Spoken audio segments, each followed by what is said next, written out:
Hello everyone. Welcome to today's iBeam special joint webinar. I'm Morgan from iBeam Technology and I'm very glad you could join us today. Today's webinar will focus on coronary flow dynamics and real-time in vivo heart imaging, featuring expert presentation on cardiovascular disease mechanism and advanced intravital imaging technologies. Through this session, you will see how cutting-edge imaging approaches allow researchers to directly visualize cardiac microvascular dynamics in living systems and gain deeper mechanistic insight into cardiovascular disease. Let me briefly walk you through today's agenda. We will begin with an invited presentation by Michał Mączewski, titled Impaired Coronary Flow Resolved by Hyperviscosity in a Mouse Model of Non-Light Chain Multiple Myeloma. Professor Mączewski is affiliated with Center of Postgraduate Medical Education and is the author of a study recognized in the Year in Cardiovascular Medicine 2025 Top 10 Papers in Cardio-Oncology. You can download his paper from the Resource tab located at the bottom of your screen. In today's presentation, he will discuss how iBeam's in vivo heart imaging technology enabled real-time visualization of coronary microvascular dynamics and provided insight into mechanism of coronary flow impairment at the capillary level. Please feel free to submit questions at any time during the presentation using the Q&A panel. Also, if you'd like to learn more about today's speakers or explore additional materials, please visit the Resource tab at the bottom of your screen. There you will find links to the iBeam Technology website, heart imaging application pages, and the iBeam shop, where you can explore specialized accessories and solutions for in vivo heart imaging research. Now, let's begin. Professor Mączewski, if you're ready, please go ahead with your presentation. Thank you for the kind invitation, and I'm privileged to present you our work done using the iBeam technology provided by the company. We mainly deal with pathophysiology of cardiovascular disease, and we are fascinated to use this wonderful tool because it gave us opportunity to image physiological processes online as they happen. And I'd like to show you part of our work focused on blood flow dynamics. And to visualize blood flow dynamics, we use two simultaneous approaches. First, we visualize blood vessels, and then we visualize the flowing blood cells. To visualize blood vessels, as you can see, we usually use either of two strategies. Anti-CD31 antibody, and here we can see beautiful image of mouse coronary tree from large arteries to smaller arteries and eventually to capillaries. Or we use some dyes that are confined to intravascular space, for example, Evans blue. To visualize blood, we usually collect a sample of blood, then use ex vivo staining with some lipophilic dye. In this study, we use DIL. Then we wash the blood cells and re-inject them into the mouse. And this technique allows us to visualize the blood cells under the microscope. And here we can see the setup. This is the mouse anesthetized and on the ventilator. And here you can see the special cardiac chamber. I will show it later in more detail. And then we put the such instrumented mouse under the microscope, and we are able to see through this cardiac imaging chamber the processes that happen inside the heart. Of course, it applies to the superficial layer limited to 100 microns. And of course, some organs are quite easy to image using this intravital microscope. They include skin, liver, and intestines, and some are more challenging. This applies to heart and lungs. This is because, of course, skin, liver, and intestines are quite still and do not move that much, while heart and lungs are not still, they move a lot. And in particular, the animal has to be intubated and ventilated, because to gain access to heart and lungs, we have to open the chest.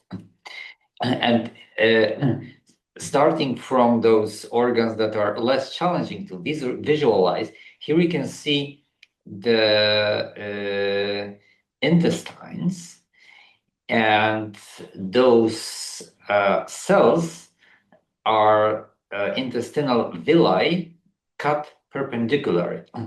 And I will show the movie, and you can see three things here. First, an artery through which the blood cells are moving very rapidly. Second, a vein through which the blood cells are moving rather slowly. And here you can see very interesting phenomenon. Some of them are rolling alongside the vessel wall, and sometimes they become detached and start moving very rapidly again. So this is the beautiful opportunity to image the phenomena that happen in the intestines.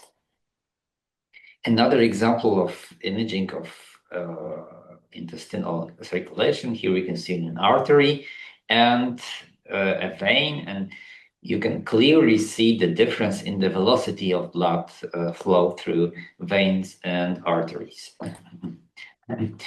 And going to the heart itself, to image the heart, you have to use special cardiac chamber that has a tube connected to negative pressure, and then you have to apply negative pressure to sort of suck the surface of the heart so that it is stuck to the imaging chamber. And you can see nicely beating heart inside this chamber, and you can see the lungs that are inflated and deflated because the mouse is obviously intubated.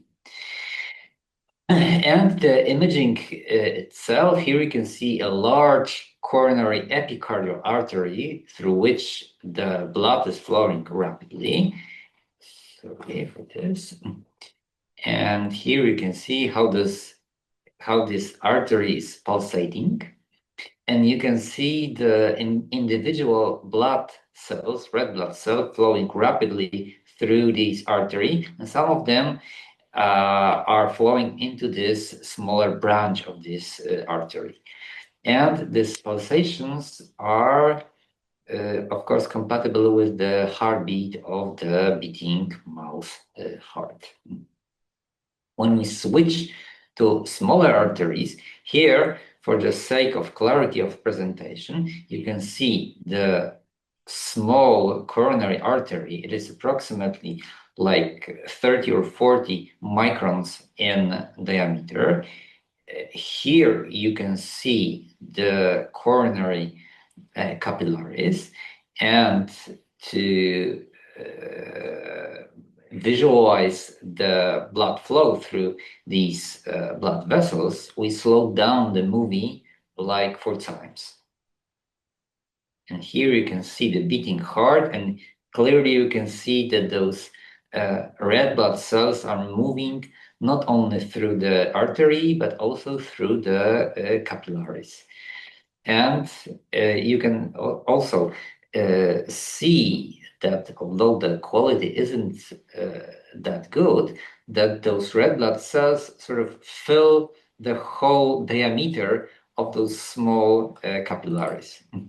And here another very interesting movie. You can see a larger artery, like 100 to 150 microns in diameter, and there is no slowing this time, and you can see the rapid movement of those red blood cells that are flowing through this artery. Okay, here you can see only coronary capillaries, and you can beautifully see how those red blood cells are rapidly moving through those capillaries. And one last thing I would like to show you, this is pulmonary circulation. Here you can see the pulmonary alveoli. These are the alveoli walls, and these are the capillaries located in those alveoli, and you can see how they are moving around those alveoli filled with air. And here you can see an artery that branches into smaller capillaries that feed the circulation in the alveoli of the lungs.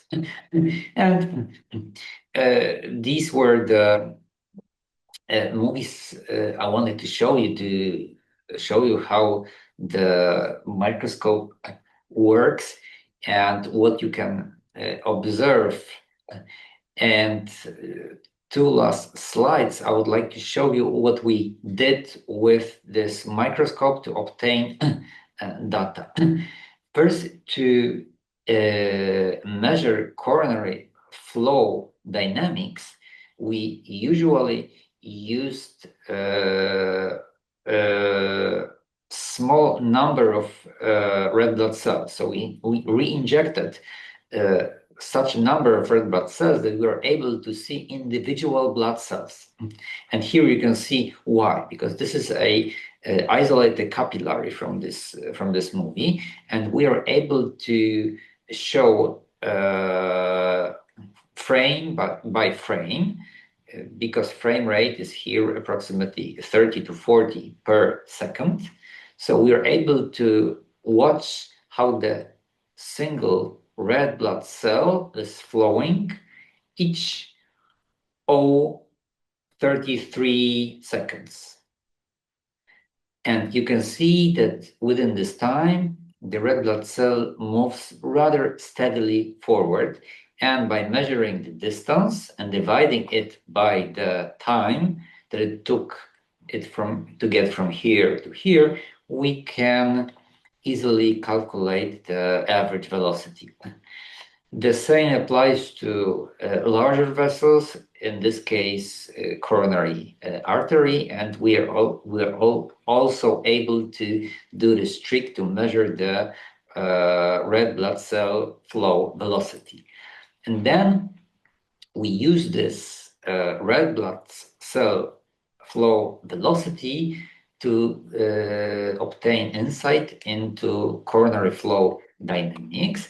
And to do this, we first took normal mouse and measured the red blood flow velocity through coronary capillaries at rest.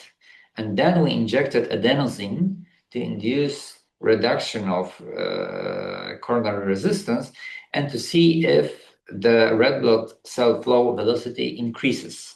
And indeed, you can see nice increase of capillary red blood flow velocity by approximately 3 or 4 times.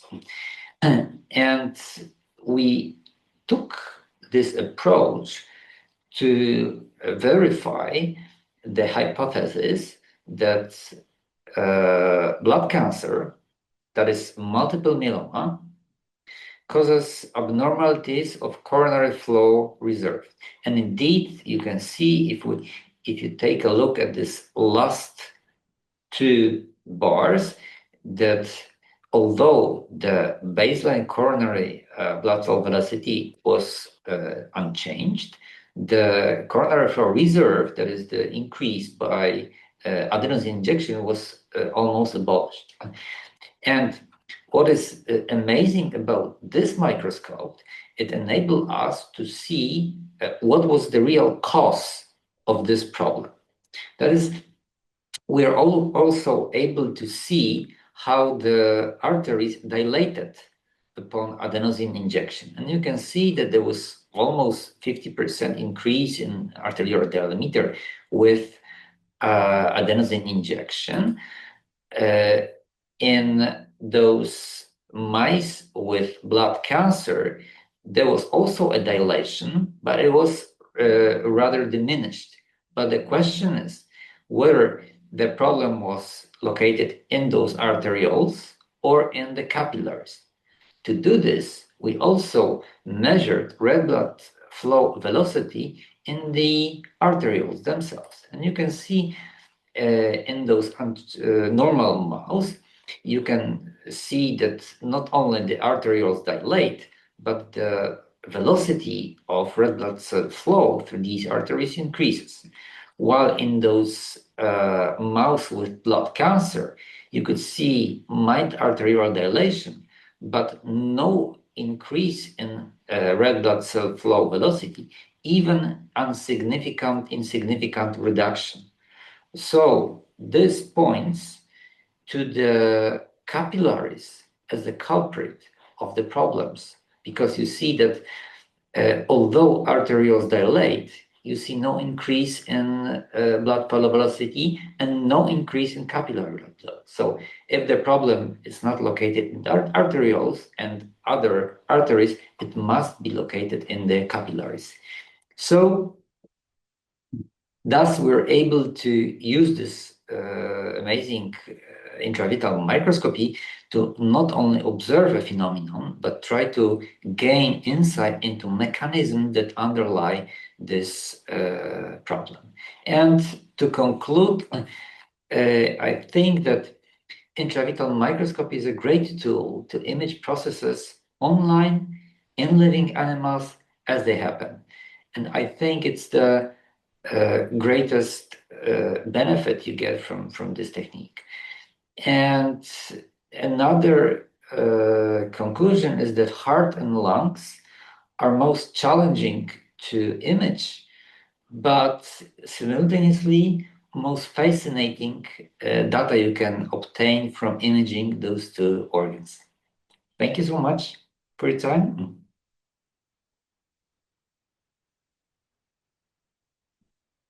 Thank you, Mączewski.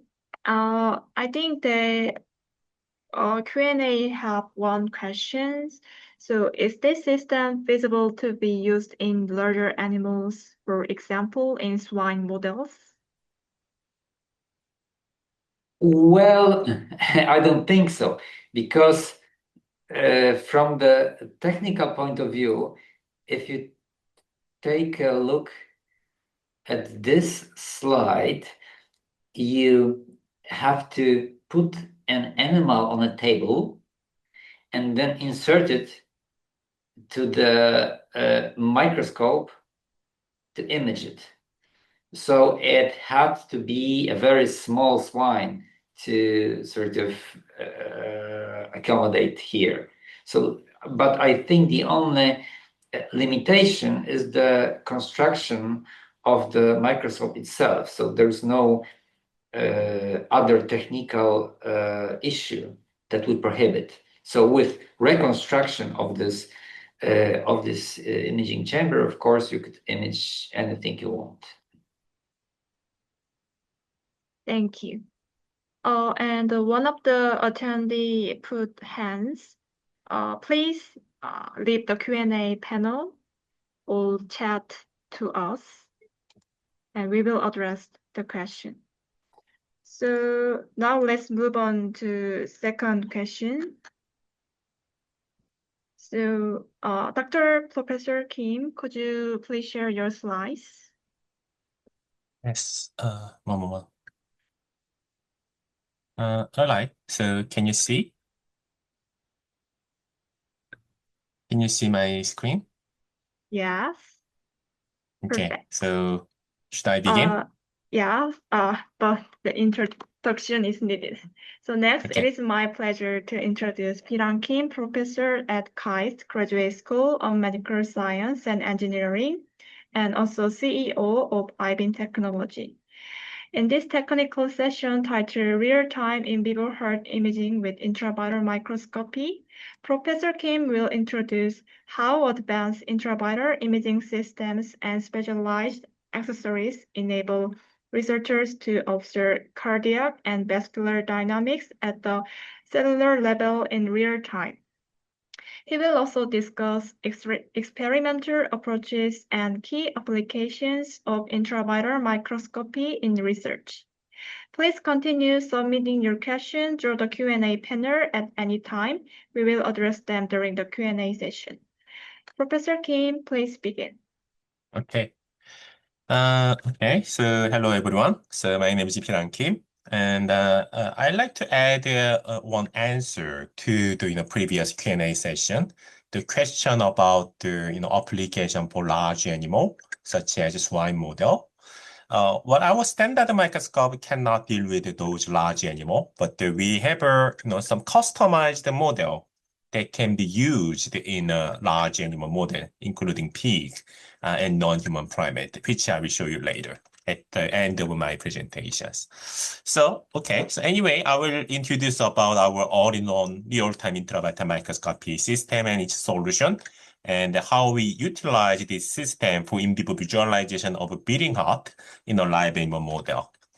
So as you already seen, intravital microscopy is a very powerful tool to obtain these microscale cellular level images and also videos in a live tissue, live organ in a live animal model. So this video was obtained from the lung of a live anesthetized model of acute lung injury. So in here, the blood flow was visualized by intravenously injected hepatitis detection. So in green color shows the blood flow. So basically we are doing fluorescence angiography here. And then at the same time, we labeled the neutrophil inside the vessel again by using intravenously injected antibody that can specifically label the neutrophil, the anti-LY60 antibody, conjugated with the Farad Pro4. Alexa 6.7. But anyway, as you can see in this video, we can nicely see the blood flow in green color, and then we can also nicely see the movement of individual neutrophil inside the vessel, and also we can see how these neutrophil interact with each other, making a cluster inside the vessel and disturbing the capillary microcirculation. All right. In addition to that, basically this intravital microscopy is detecting fluorescence signal. So in other way of speaking, anything you can presently label, then you can visualize it in a live animal model. So this is one example. So in this example, we are visualizing the blood vessel by using transgenic reporter mouse type 2 GFP. And this is the real-time video obtained from the liver of a live mouse model. So in green color, we can nicely see the liver sinusoidal endocellular cell in green color.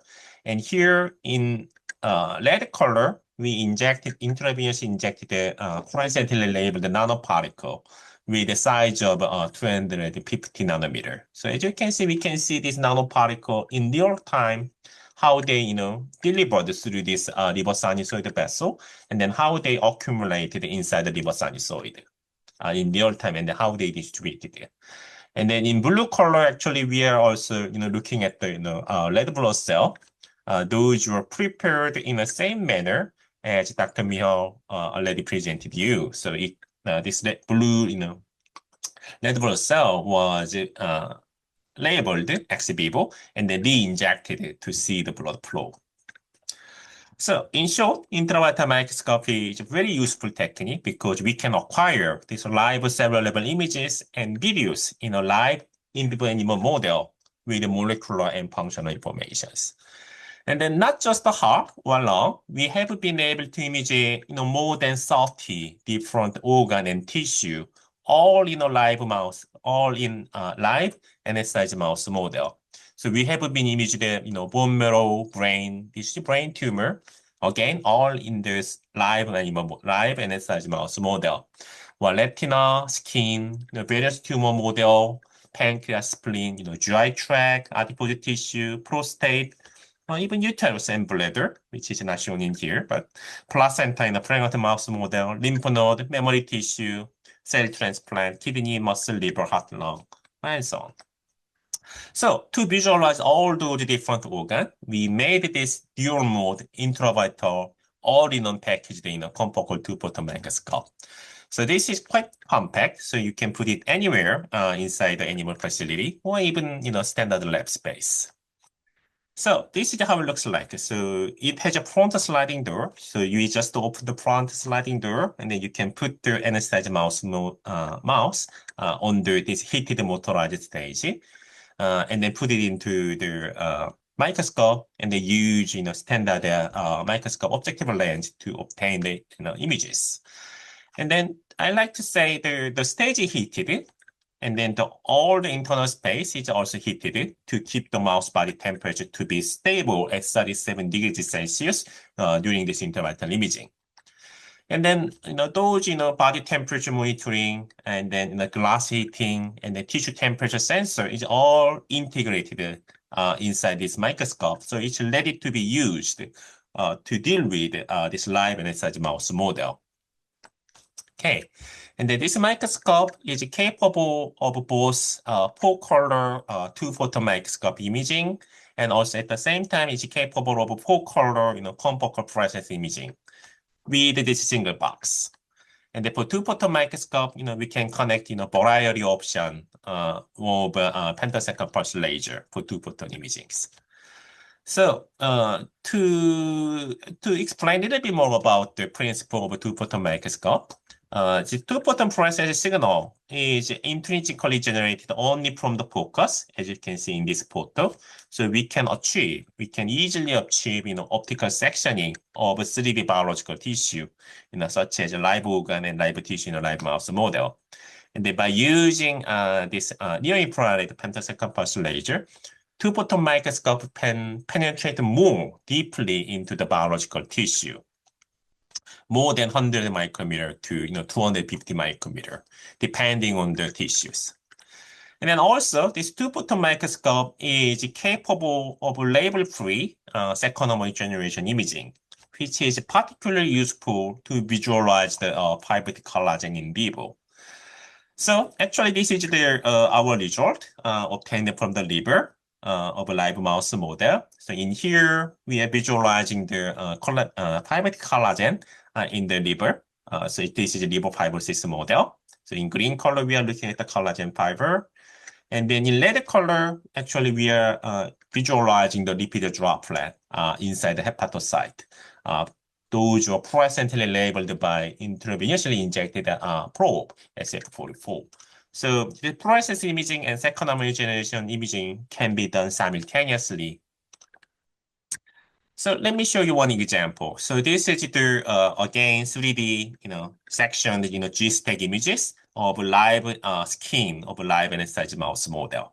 So in here, the green color is the GFP signal from the nuclei, and then the red color is the cell membrane, and blue color is blood flow labeled by advanced blue, intravenous injected advanced blue, and the white color is the actually collagen in the dermis.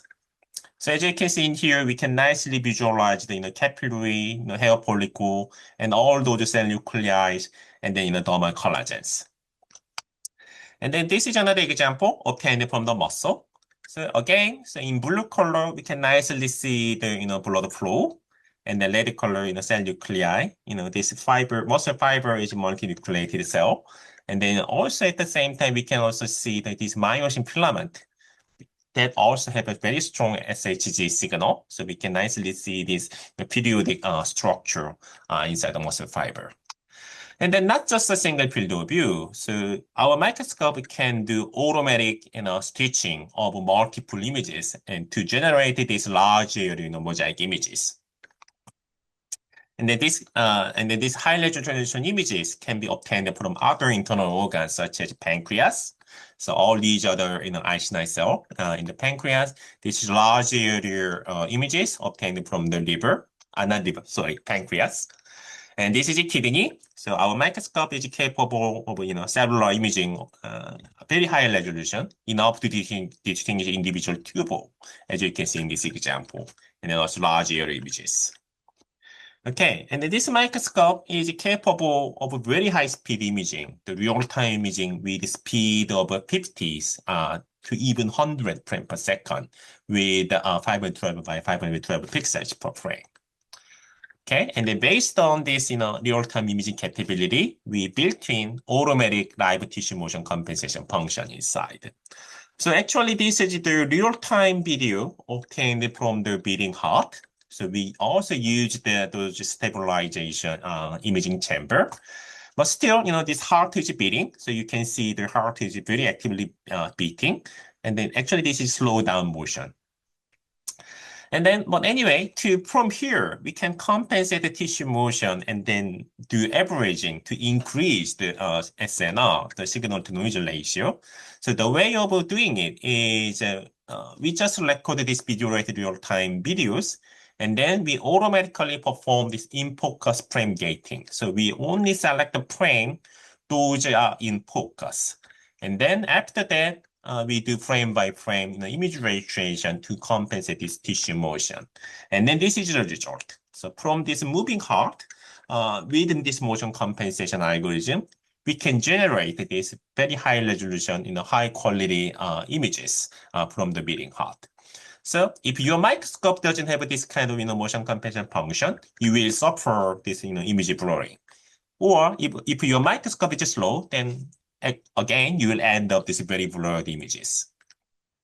And not just the heart, we can, this kind of tissue motion, and our algorithm is very universal, so it can be applied to, any organ.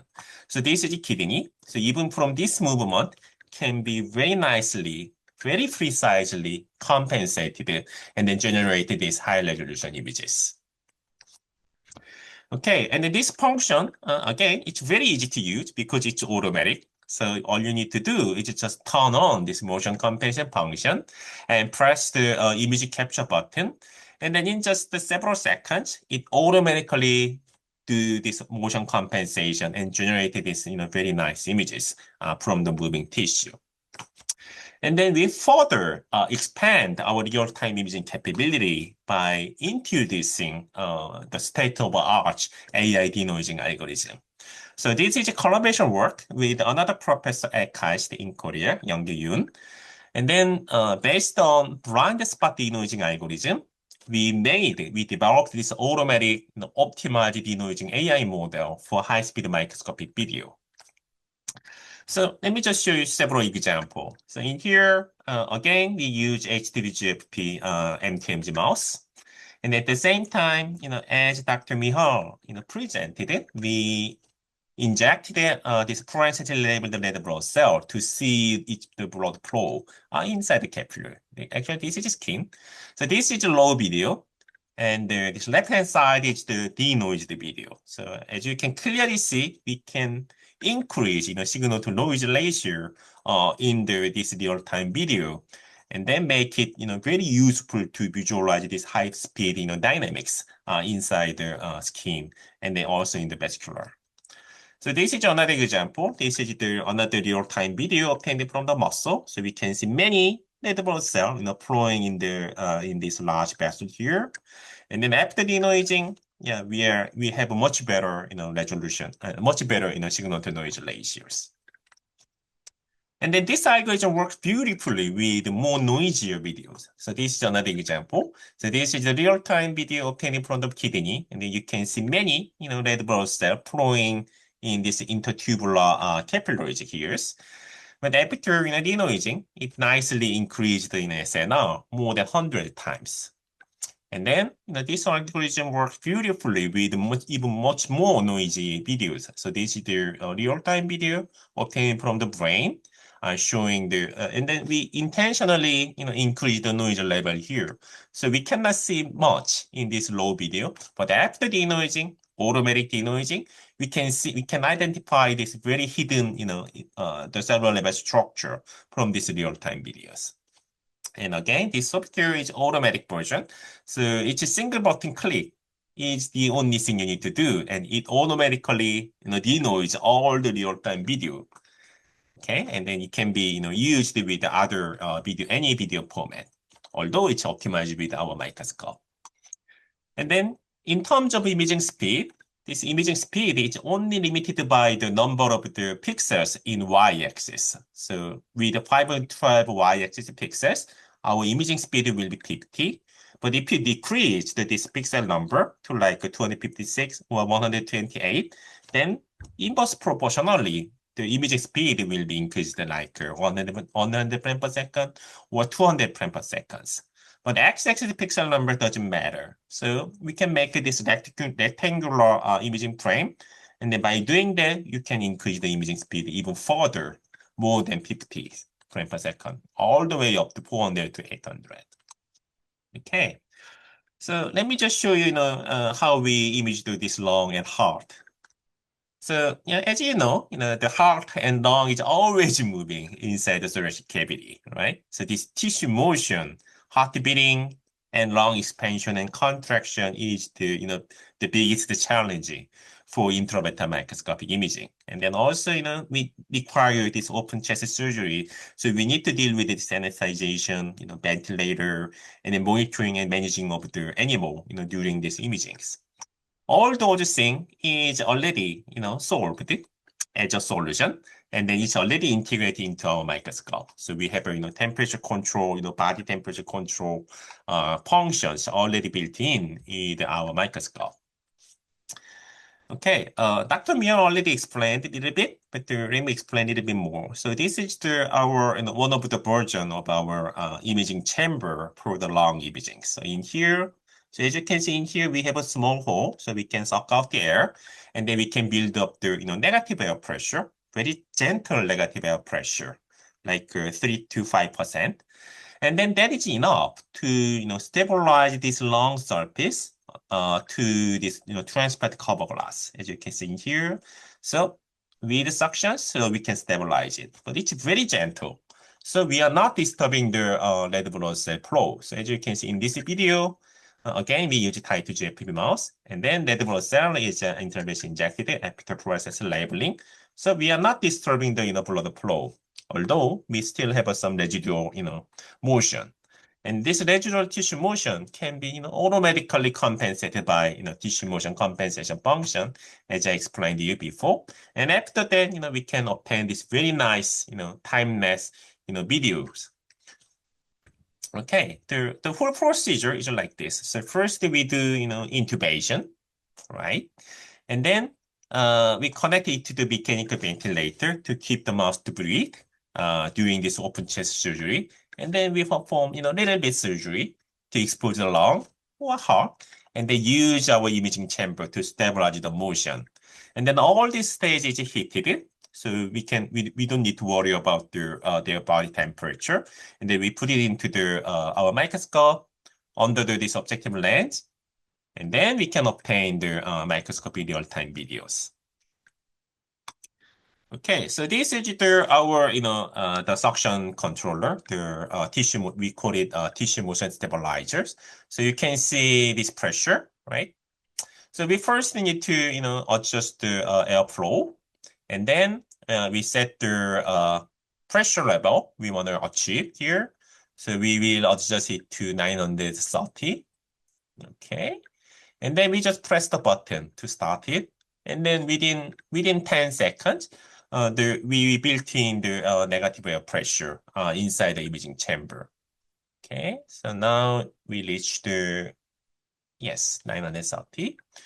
And then, over here, we just to show you, we prepared the mouse already here. So mouse is ventilated.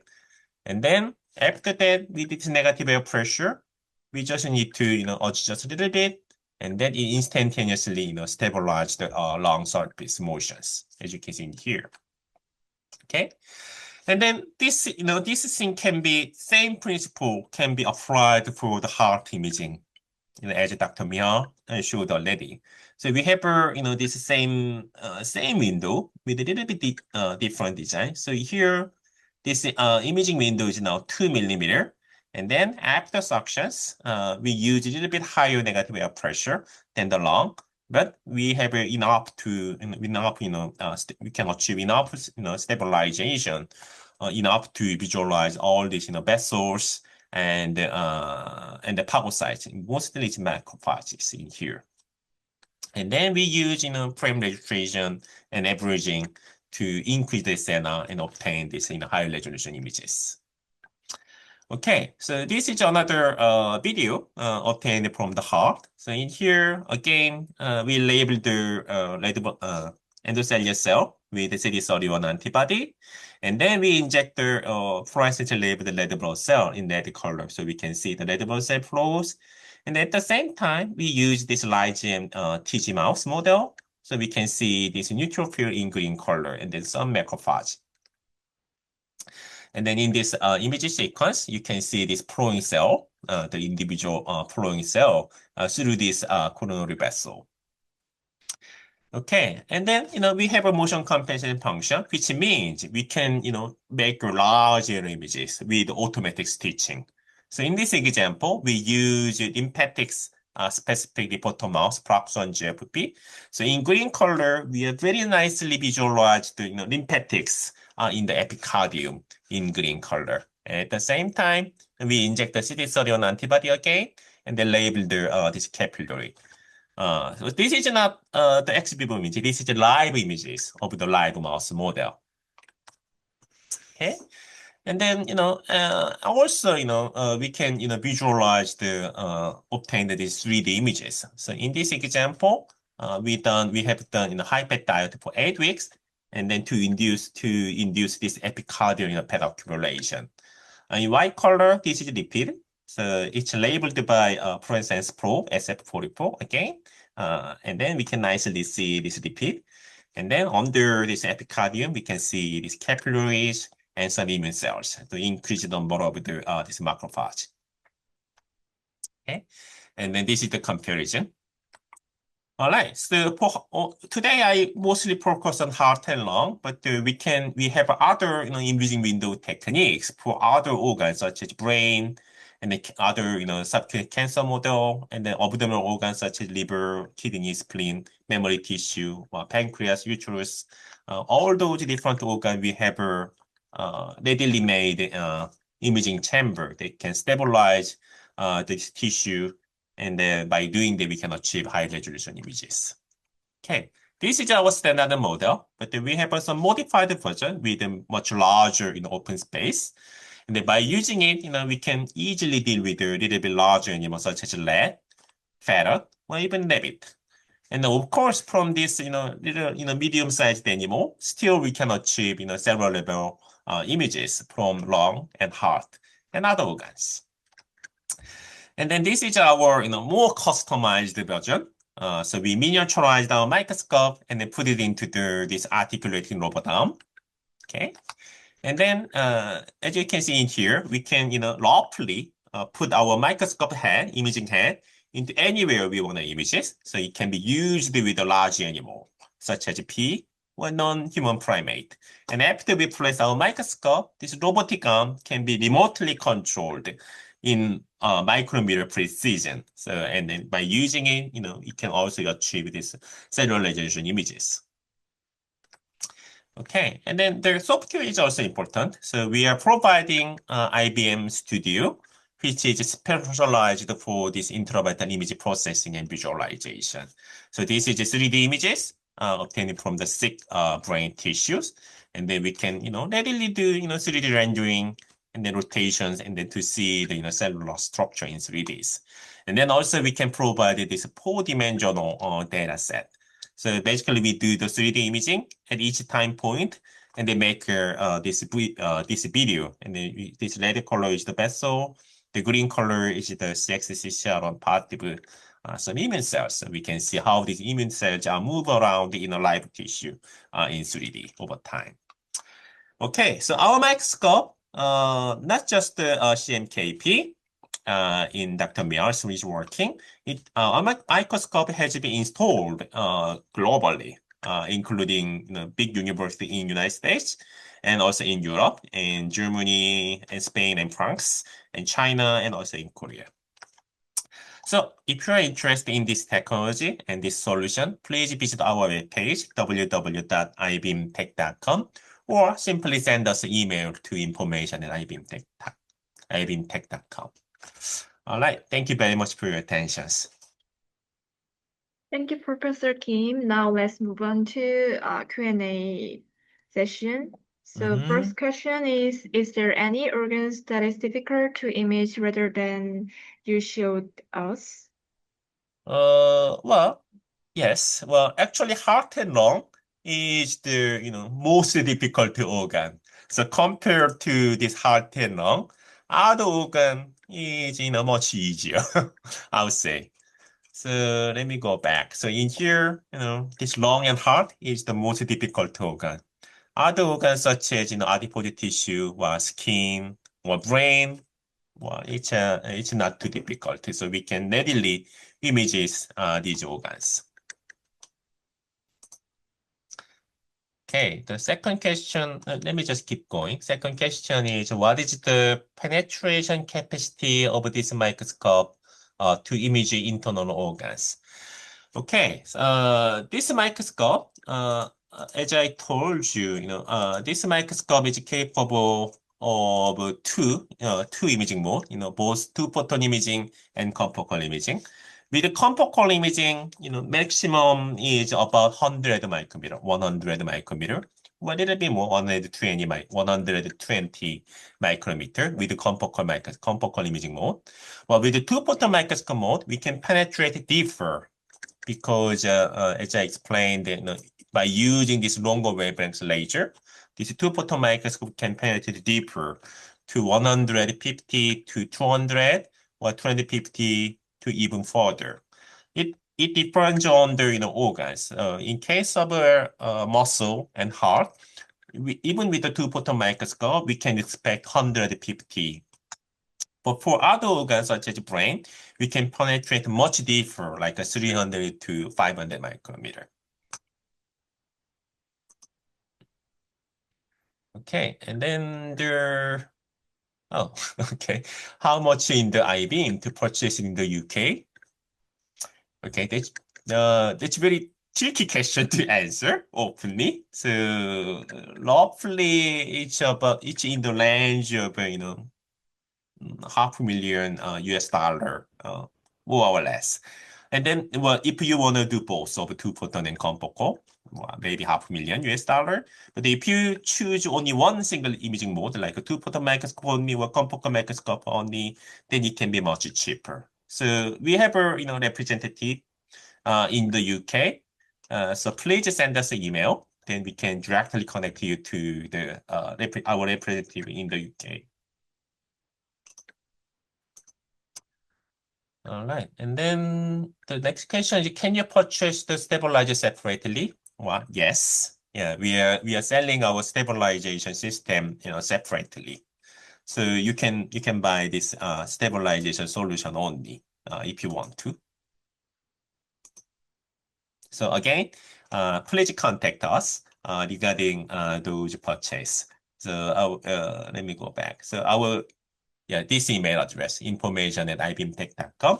Then you can purchase the stabilization system separately.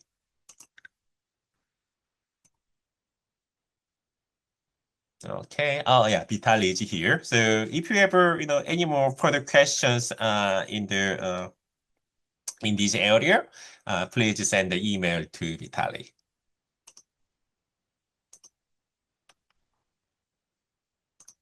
Okay. The final question was thank you for your compliment. Yeah, I think the Q&A, all the Q&A is addressed. So thank you, Professor Kim and Professor Mączewski. Also, thank you everyone for your thoughtful question and active participation throughout today's webinar.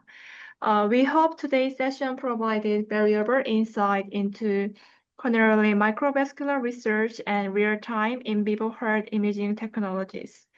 The webinar recording will be available soon on our YouTube channel, as I said. And if you have any further questions, please feel free to contact us at information@ibeamtech.com. Thank you again for joining us today, and we hope to see you at our upcoming webinars. Thank you. Have a great day.